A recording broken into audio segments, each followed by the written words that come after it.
Well, hello and welcome back to the very latest episode of the Love Machine podcast. Now, today I am thrilled to be your host as we dive deep into the heart of what truly makes connections thrive.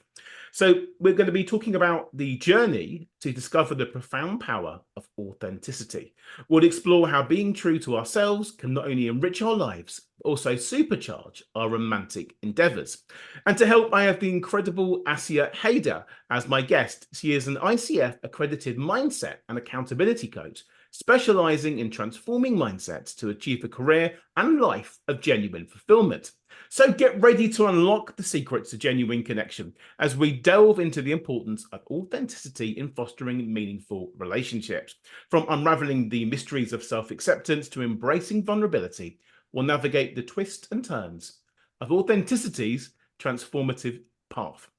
But that's not all. We're also going to tackle the formidable foes of rejection and judgment, uncovering strategies to conquer those fears and emerge stronger, more confident versions of ourselves. After all, authenticity is not just about being open, it's about embracing our unique quirks and imperfections with pride. So get ready to unlock the secrets and live a life that is fueled by authenticity. Because when you are true to yourself, anything is truly possible. Asia, how are you doing? I'm good. Not sunny as well as it was last week in London, but other than now also being ill, everything's fine. Well, I do appreciate you coming on to talk to me still, despite being ill. I know what that's like, believe me. Well, it is pouring with rain outside, so you may hear some raindrops hammering onto the windows, which get picked up nicely on my lovely microphone. But beyond that, we'll have to ignore them. There's no way of editing them out. So sorry, listeners, if you hear the raindrops, that's what it is. It's not me just going about tapping on the table. So we had a great chat the other day about what you do. So can you explain a bit more to my listeners about who you are and how you got into this? So I'm a mindset coach, as James said, and I got into it because I've always loved helping other people. And yeah, when I was from the age of 14, I helped my best friend overcome her social anxiety, which I then realized that what I did was an actual technique called flooding that psychologists use. Um, and then as I grew in my coaching career journey, I ended up being more of a career coach as well and helping people discover and pursue what it is that they truly want. And I feel like that came from a place of my indecisiveness growing up, not knowing what I wanted to do, what path I wanted to take. And once I realized that, wow, okay, I love helping people, I'm quite business orientated and I would just love to work for myself. This is my ikigai. This is what I want to do. I could get paid for and I loved. And I feel like helping other people find their own ikigai and what they want to do is so important. But there are definitely beliefs and obstacles holding people back from being their true selves and getting into what they truly want to do. Mhm. So helping them reframe their mindset and holding people accountable for what they want to do is crucial for me. That's a great job to have, that really is. And it sounds like something you really enjoy. And there's a huge need for that. I think people don't know what they want to do in life or where they're going to go. There isn't much direction at school. You may have the career guidance lesson, but you might say something, but how do you really know? People often don't find their true path until they're much older and they've tried a few things out. And it's the same with dating. We don't always meet our ideal partner straight away. You have to try a few people out in relationship wise to get to know that. So it's great that you're there to support them because it can be a very confusing time in both those situations. I want to ask you about flooding. You mentioned flooding, and there'll be people listening and thinking, what on earth is flooding? So I'm going to ask you the question. Can you tell everyone a bit more about that? So flooding is a technique where you basically face your fears, whatever it is, right up front. So there are two processes of like removing a certain fear, especially if you have like OCD, for example. Um, and flooding is the technique where you just face it all up front. Say you have a fear of like planes and flying, you'll literally just go into a plane and fly. And that might be super, super scary for someone, but you just have to face the fear, feel it, and do it anyways. And then you realize, like, oh, I didn't crash. Like, this didn't happen. Like, the worst case scenario in my mind didn't occur. So I now no longer fear flying. They ought to call it drowning, shouldn't they, really? Because you have to jump in the deep end, don't you, to do that? Yeah. Yeah. I knew Especially the if you have fear of the sea. Yes, exactly.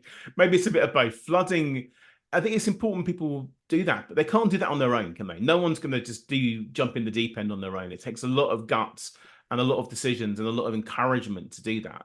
So that's what you do with people, is it? You work out what they want and then you help them go for it. Basically, yeah. And I also help people like level up where they are and like to get to where they want to be because some people are just genuinely like happy and everything. But they're ambitious, they have goals they want to pursue, but they just need that extra kick, that accountability, and like an outward perspective to really tap into how can I actually get there faster and how can I get there in the sense that I haven't thought about this thing yet that could get me closer to this. Because there's a big misconception that, oh, I'm completely fine, like there's nothing wrong with me, so I don't need coaching. But like if you look at the like top performers in the world, they all have coaches because it's like someone who can get you to where you want to be. And it's there's nothing wrong with having that. There's not. You're right. People are scared of that. They think, well, only people that are struggling in life need to get a coach of any sort. But they will go to the gym and they will get a personal trainer and they will get them to support them. But many people don't. They try and do it on their own, fight through, not sure how to use the machines, not sure what's going on. But, and also, people often turn down. Do you find that men and women are equally up for coaching? Or do you find that men will want you more than women or vice versa? I've surprisingly actually had more men come to me for coaching than women. Um, I don't see why that is, but yeah, I feel like a lot of my demographics are towards younger women and men who are slightly older. Actually, I've had a recent young man who wanted to figure out like his career path after having gone to university, done his degree, then done a master's he didn't really enjoy, and now pursuing things he really wants to do. So having them navigate that path. And so I guess it just differs. I mean, men, women, So everyone's up for it, really. If yeah. they feel the need at any one time, it's probably the same for dating coaching as well. I have an even split of men and women, but I find when I work for other companies that often the men will turn down the coaching with me because they think, "Oh, I don't want to be told what to do by a guy." But of course, it's almost like admitting a weakness in some ways. But if it's something completely different, I can imagine it would be a bit more balanced out for that. Women love to hear the male perspective, and men like to achieve the things I've achieved. But admitting that to someone else, that can be different overall. And it's about the big problem, authenticity, isn't it? People are scared to really embrace who they are and to be authentic because we put up this barrier and this wall around ourselves in life. So, what are the sort of symptoms that you see of people that aren't authentic? How do they struggle? Well, if you're unauthentic, then you don't know who you truly are, and you can't tap into that. And I feel like once you tap into who you truly are, then you don't really care about what other people think. There's no like frontier or mask in front of you. And at the end of the day, we mainly hold masks like in front of ourselves. And it's not until you actually uncover that mask that everything changes. And like, don't get me wrong, it's not like we know who we are completely because it's kind of like an onion, to be honest. Like, we're always just peeling the layers, but you have to peel that first layer to get to the final layer. And so, like, throughout our whole life, it's basically a path of self-discovery.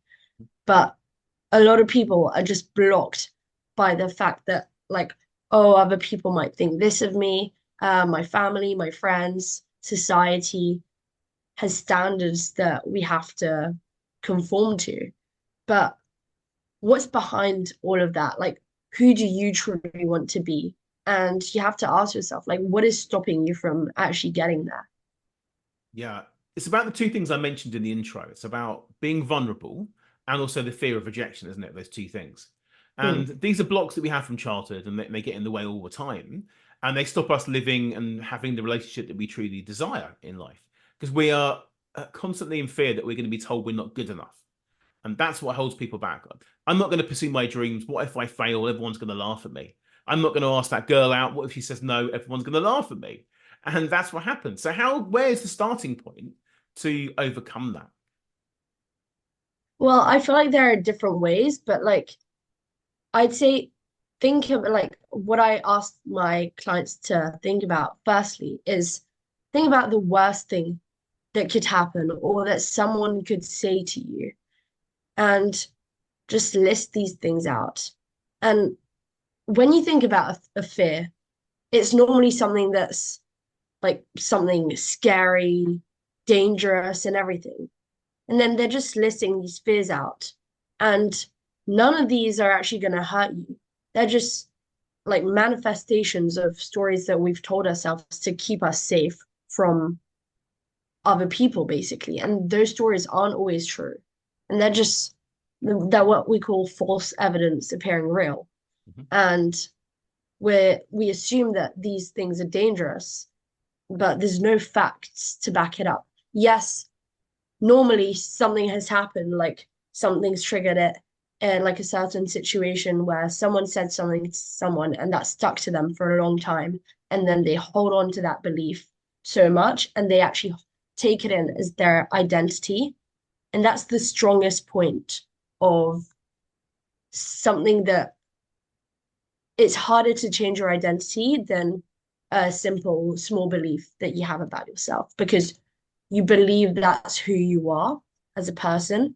So it's harder to change. Like I I know I'm a girl, but if someone knows that they're they're ugly, then it's going to be harder to remove that than if I just say I believe I'm a girl. Okay. Does that make sense? Yes. Yeah. You have to absolutely feel that right from the core, don't you? Yeah, That's what you're saying. exactly. Yeah. And that's also where your like authenticity shines from. Like Mm. when you're speaking from a place of authenticity, like you can feel it radiating out of you. Whereas if Yeah. otherwise it's kind of like a mask from like the outer layers of the onion. Um, and yeah, so I say list them out and then see where we're holding these fears and how are they actually holding you back? What can you do to make them smaller and test the validity of them? Like, what has someone said to you that makes this true? And how can we counteract that? Like, what about that do you know in yourself isn't true? Why aren't you ugly? When has someone called you beautiful, for example? Yeah. Interesting that you should say all that because this comes into dating all the time. People feel they're not attractive enough, and people that are on dating apps in particular are very much being judged by their pictures, and they feel they're not getting many matches because they're not conventionally attractive, or they're not getting the right sort of people contacting them. So I think dating apps can be quite toxic in that way. But in real life, if that person went up to you and had a conversation and they were authentic, then it wouldn't really matter about their bad pictures that they've got onto a dating app. So I see that all the time. But I think it's about, again, you mentioned about an onion and different layers. We've all got these different layers and different levels of how extroverted we are and introverted we are and make us as personality. For example, talk about myself, 'cause that's what I do on the podcast quite a lot. You feel free to cough, don't worry. Oh, you blocked it out. No one's ever going to know now. I've outed your cough. That's good. Well, subtly done there. Thank you for that. I've had situations where I've had my childhood fears come back in real life as an adult. And people have made comments, for example. One person made a comment. And even though I'm tough and I'm confident and all these things, that still haunted me for some time. So I thought about what you just said there. I thought maybe because I wasn't truly being authentic, I didn't truly believe the more positive stuff. And maybe that's just being human. Can we ever completely be 100% authentic? Or is the very fact of being authentic the fact that we're not 100% authentic? That's a bit of a tongue twister, but I hope you understand what I mean by that. Yeah, I do get what you mean. Yeah. Well, I think if we look at it like from a deeper perspective, Oh, yeah, when go we for it. when we're born, Yeah. we just come out of the womb or whatever, the stomach, and we have no expectations, no knowledge of like what people want from us and everything. And then we like adjust and like conform to society's expectations, what people around us are telling us and everything. And then all of that starts to play. Like, for example, when you're a child, like you're so happy about everything, literally anything. Yeah. And then after you're like, oh, reality kicks in. Later, I'm gonna have to pay taxes. I was literally just put onto this planet to pay, basically. Yeah. And then after, yeah, reality kicks in, and there's certain things that you have to conform to and adjust to. So you're constantly doing something for others, whether you like it or not. So I feel like you can't 100% be authentic, but you can be authentic within yourself and the beliefs that you hold about yourself and whether you that shines through you as well. And you're constantly learning, but tapping into who you were originally and who you want to be without the fears or expectations of what someone else wants from you. Mhm. I think that is how you can be your most authentic self. Great answer. I love that. And I completely agree with you because I tell people that myself. I refer back to childhood and when we were toddlers and we didn't really feel rejection. We wanted to make a friend. We got up to them and said, would you want to be my friend? If they didn't want to the next person, we don't care. We just accept it. And when we're babies and growing up, we think we're the most important people in the world. That's what we're being told, hopefully, and that's how we're treated. So the way that you receive love obviously affects us as adults, but most babies grow up thinking that this is me, the world revolves around me. And maybe to some degree, that's how we should see the adult side of things, but doing good for other people at the same time. And that's what I try and do. And I think as coaches, we have to try and do good for people. But you mentioned about conformity there and people that like have to conform and society makes us conform. How can you embrace being original and being who you are and being unique in a world that makes us try and conform all the time? Or you just rebel against it all like I do? Basically, yeah. Like if for me now I'm so like confident and authentic within myself, I know more or less who I am, that I know that if someone doesn't agree or accept what it is that I do, that I haven't gone down like the certain path that a lot of people go down, that doesn't bother me at all because I know within myself that I'm happy with what I do and I'm making an impact on people. So it's all about just stepping into what you truly want and block out like the noise from everyone else. And sometimes you really have to just like shut up and just like reflect, Mhm. stop speaking as much, look within yourself and ask yourself, like, what is it that I truly want? And think about the barriers that are holding you back.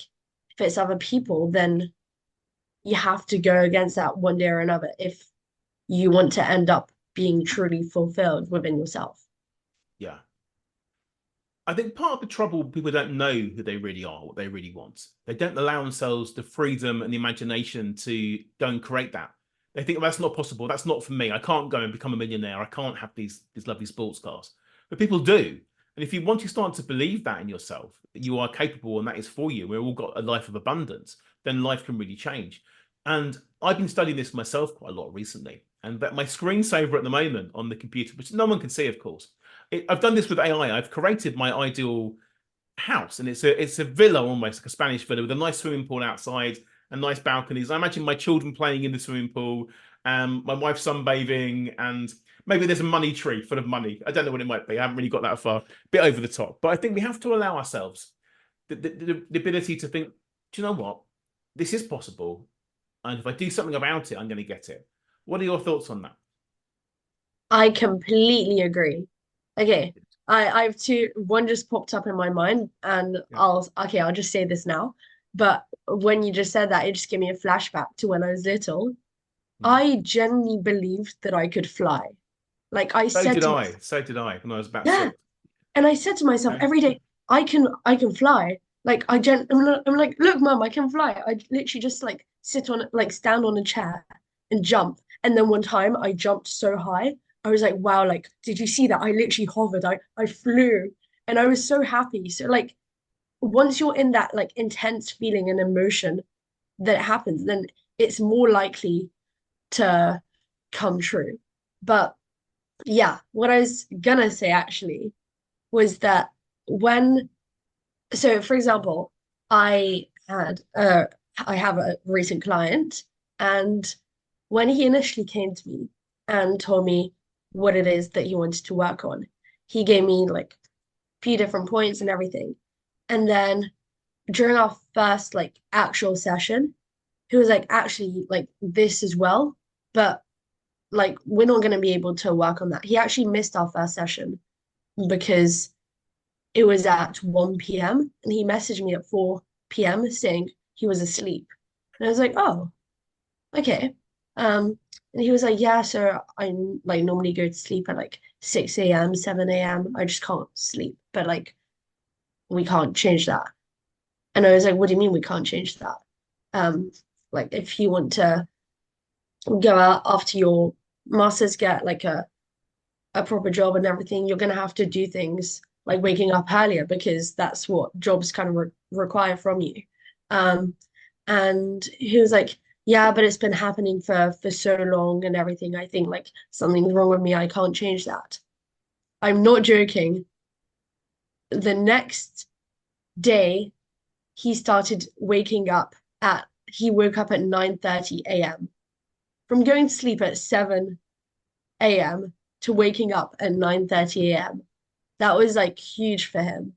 And I just think that's the power of like shifting your mindset. And it can like come really fast for some people, as long as like I guided him towards overcoming these beliefs he had about himself and everything. And moving from like that limited mindset, oh, that will never happen, to the growth mindset, which that can definitely happen. Like it's happening for everyone else. People can happily wake up earlier. So can you if you do certain things that will allow you to. And yeah, at the end of the day, you just have to keep showing up as you. And like once you believe that you can do something, your actions are more likely to align with that thing. So you're more likely to get the results you want, like what you were saying earlier. Mm. Absolutely agree. It's funny you mentioned also that you said you could fly when you were little, because I've forgotten that, but I'm sure that I could fly when I was little. I think because you assume that it's possible and that happens, then you don't think about what you can't do, you think about what you can do, which is the advice I give people every single day. Don't think about what's going to go wrong, think about what's going to go right. And that's one of my many sayings that I have. I've been saying it 20 years now, and I think it's so true. But I just wondered why I thought I could fly. And I remember telling people this at school when I was about 8, and they said, well, you can fly. I said, well, I'm sure I could. And I had dreams of it flying around. That must have been what confused my brain. But if you tell yourself one story, or you tell yourself a different story, wherever you tell yourself enough, like you said about the guy who went to bed at strange times, tell yourself a story enough times, you're going to believe it. But you can change these patterns by just taking small steps and working towards that. So that's great advice there. Thank you. If you were going to go back to your childhood, well, the version of you when you were very, very young that thought they could fly, what advice would you give them about life? Oh, This has become a very deep conversation today. This is great. I'm throwing it at you more than I do normally, so that's great. I'd say just keep doing you for you, because at a certain point, like after that, my childhood, which was really good and everything, I was quite like a weird person. I still am. But then after I Aren't was we like, all? yeah. But then a lot of people just end up shutting that off. Like you need to like appear cool and everything in front of your friends, especially like growing up as a teenager and everything. And then one day I was like, no, like this isn't me. And I feel okay, I feel like it goes the same with dating, like going back to what you do. If I if I'm going out on a date, I'm gonna be myself from the very start because I don't want like to put a front. And of course, like the first image people sees of you like makes the most impact and like is the biggest impression. But I'd rather just be like I am all the time because I don't want to scare them off like later on down the line. I'd rather just be myself. And if they don't like that, then fine. There's plenty of other fish in the sea. Yeah. I mean, the trouble with that is that people put on these fronts, but it's still a projection of who they are. It's maybe I've got all different sides to me. When I was single and I was dating a lot, I'd have a bit of a front sometimes, but it was just me being more extroverted. More so I was used to do magic tricks, used to do all sorts of weird, wonderful things when I was younger. I'm still into magic now. I love these things. I don't really perform it as much, but I used to do these mind reading things and psychic routines and all these sort of things I used to do. And I don't teach people this now, by the way. I have to be authentic. But that was just part of me. That's my extroverted side. But you're right. I could be a lot sometimes, or I can be really quiet and I could just be a bit more. I don't want to talk to anybody. I want to just be myself and have a bit of space. There are different sides of the different layers of the onion, like you said. So I think it's hard to be that, but I think trying to be yourself is great. And this is nothing wrong with my many sayings, but being yourself is all very well. But if you want to be true and authentic, you've got to live your best life. You've got to be the best version of you in order to enjoy it and then to be attractive. If you're being authentic to yourself and you just I don't want to get out of bed. That's me being me. I want to stay in bed all day and get up at midnight. Then that's not living your best life, and it's going to hold you back. But then embracing things and embracing all the things that you really want to do, that's a better side to it. Do you have any, I'm talking a lot. Do you have any thoughts on that?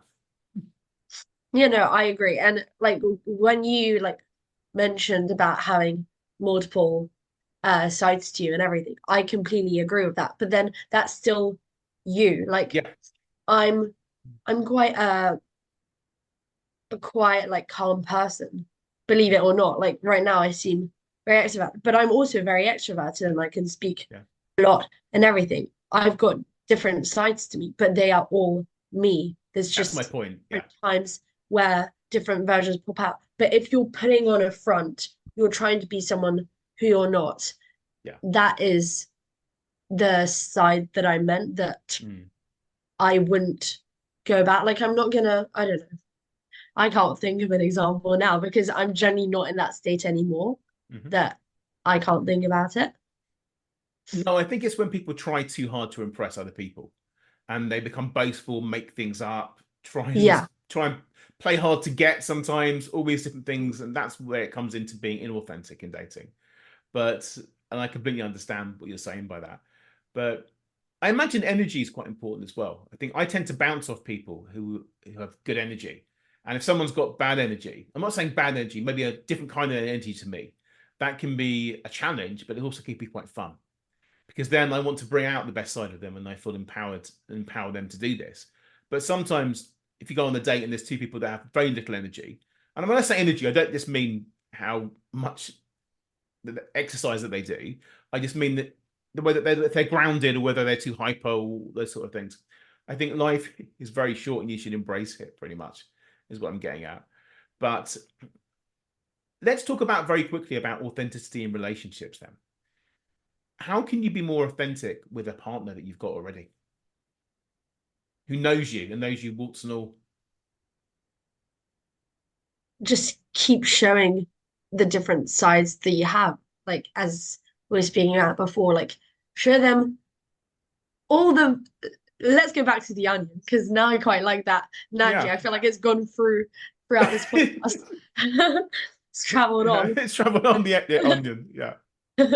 um, say you've got the onion and you've peeled a certain amount of layers of your own onion. Show them all the sides of the onion that you've already peeled. And obviously you don't show like you don't scatter the onion peels right in front of them like an absolute mess on the first day.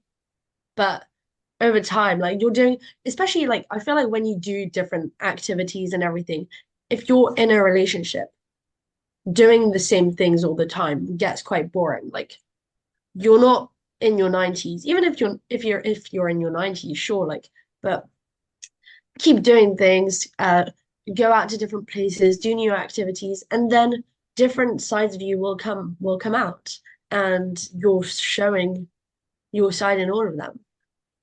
Yeah. And I think the important thing to add to this is you never stop peeling. You're never going to get to uncover everything. There's always things to learn, things to understand about each other, and you never truly do know. And that's working on yourself. We're always discovering who we are as we get older and we learn new experiences. And by doing things together and embracing them, you're going to have more things to talk about and then more things to discover about yourself. And that's what makes it very, very exciting. So I think scattering the onion peel is an analogy too far. But generally, I think you're right. I think we have to keep discovering, taking our time, communication, taking the time to get to know each other and not letting things get stale and moldy and going off. Thinking of a moldy onion I've got in the garage right now, just sitting there. Thought I'd throw that and Lovely. mix it. Yeah, it is. It is. I got a few recently, and that one's got a bit moldy. But you never let your onions get moldy. Keep on peeling, keep on planting them, keep watering them, and keep doing that. But another question for you, as we come towards the end of the episode, and I want to keep talking to you, but I know you're really busy. You mentioned about doing the same things over and over. Do you have any daily habits and routines and things that you try and do on purpose? Oh yeah, my morning routine Routine, yeah. is a non-negotiable. You So sing in the morning. I sing in the morning. no, Routine, no, yeah, no, I don't sing in the morning. That could be added. yeah. Um, but no, so when I wake up, I do my mindset routine that consists of like a short meditation, and then I do that in bed. Hmm. And I do this because I find it quite hard to just get out of bed straight away. And I used to rely on like loads of different alarms. But now I was like, what can I do instead of putting all these alarms on, like just waking up? Because I feel like if you keep waking up to alarms, you wake up and you're like, oh my gosh, that alarm is so annoying. And so you already wake up with that like that negative feeling. And how you start your day is literally the most important thing. So what I do is I put on like a 10 minute, 15, however long I have. I might wake up early to actually do this instead. And I just set a meditation and I'm still in bed whilst I do this. And so I'm just lying down meditating. And then after, when it's the end of the meditation, I feel like more elevated and uplifted. So then I'm like, okay, I can start my day. I get out of bed. I um I brush my teeth, blah blah blah, and then I write in my journal, which I've actually crafted it like a digital version. So that's now by the time people are gonna be listening, it's out on my website. So yeah, so these three journals are basically the prompts that I've created for myself that really work to get the results that I want and everything. And that allows me to self-reflect as well. So I do that in the morning and the evening, and then I do a bit of yoga, which I have to do because otherwise I feel really stiff. And then I can start my day. I love that. So you do all those things. I would love to have a life where I have time to meditate and to drink chamomile tea in the mornings and do cacao ceremonies on my own, all these sort of things. And I love it. I love the fact people do this. And I wish I had more time to do that. And that's why I ask people the question, because it's inspiring me. I think that's great that you're an inspiration who has taken the time out of your life to do that. And I find they get up about 6:30. My kids wake me up, and then it's all hell breaks loose from that point. But I think I do make time for these things in myself. I do meditate. I do go for walks. I do exercise. You mentioned yoga. I do Pilates, but I've got a Mm. really stiff neck from going to the gym yesterday. So Pilates on Thursday is not going to be fun this week. But that's great. Thank you so much for that. And you're obviously an inspiration, and you're a very, very impressive lady. What is your website? You mentioned you've got a new one coming out. How does somebody find that and find more about you? Yes, can I just quickly add, based off Yes. the routine, because I know there's going to be a lot of people Add listening to who the are routine, please do. Yes, great. very busy, like yourself. Yeah. I'm not joking. I can do this routine in 10 minutes. Okay, yeah. I'm in a rush. So I can set an alarm earlier. I can even do a 5 minute meditation whilst I'm in bed. So then I get up at the time I wanted to wake up at. And then if I'm in a rush, now I'm thinking about myself, like I'm quite a last minute person. So if I forgot about Really? something, I wouldn't have known that. oh well, now you do. I'm uncovering my layers. Um, so what I would do, my one of my journals is 5 minutes a day. So it's day and night. So say it's like you do 2 minutes basically in the morning, 2 minutes gone, and then um I brush my teeth. Okay, that'll be like 4 minutes gone, and then I can do my yoga routine in 2 minutes. Because I time myself on my Apple Watch, and I can literally do it in 2 minutes, but it's the same routine every day, and it just works for me. It like makes me feel a bit less stiff, basically. So 2, 4, 6, 8, 8 minutes gone, and then 2 minutes to spare. You can get changed in that time, whatever you want. So 10-minute routine, That's and it's good. effective. I feel now that you've undermined my I have no time business, but that's the whole point of being a coach, isn't it?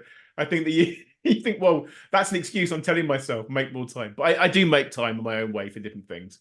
And it's about being authentic, and I do the best that I can. And that's all we can do in life. I was listening to a singing bowls meditation last night on YouTube to sort of relax me before I went to bed.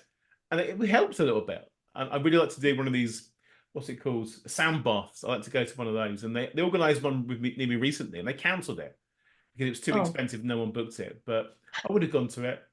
But I'm open to these things, and that's what life's about: being authentic, embracing it, and trying new things out. But 10-minute routines, absolutely amazing. I'm going to ask you the question again, so we can make sure we yes. promote you. So tell me, I hear you've got a new website. So how does somebody find you and find the?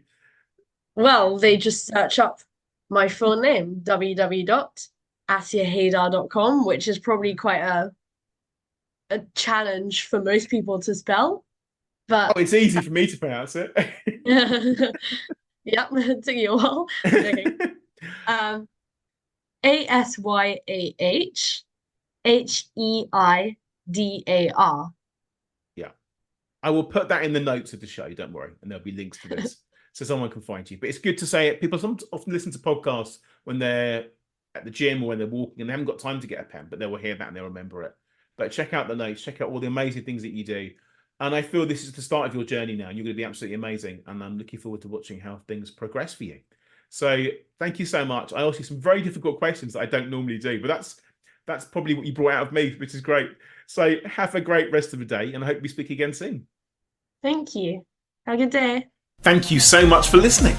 I'd love to give you a free copy of my latest book, which you can download right now from my website, jamespreece.com. If you enjoyed this podcast, I'd really appreciate it if you could share the love by taking a few seconds to write a positive review on the iTunes store right now.